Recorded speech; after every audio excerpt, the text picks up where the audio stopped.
బాబా అబ్బా ఏందిరా మామ భలే తింటాను నా పూరీలో అబ్బా టిఫన్లో నీకు చికెన్లో మటన్లో తిన్నట్లు తింటాను పట్టక్క పట్ట అయ్యయ్యయ్యా ఆ మాట ఎత్తుకు మామ నాకు ఏడుపు వస్తుంది.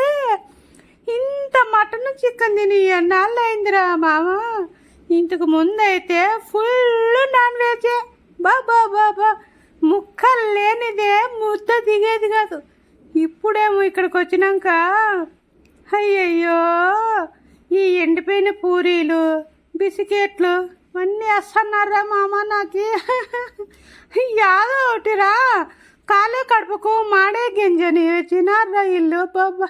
అయినా రే నువ్వు మాత్రము ఇవి నాకేవో రెండు వేసింది మా అక్క.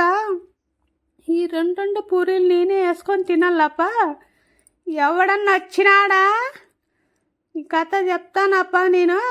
అబ్బా ఏమి టేస్ట్ ఉన్నాయా అస్సలు తినకూడదు అనుకుంటురా. ఇది కాడే కడుపుకు మాడిపోయిండే గింజని పటక్కను కొరుకుతా అంటే ముక్కలు తిన్నట్లుంది వాయ్.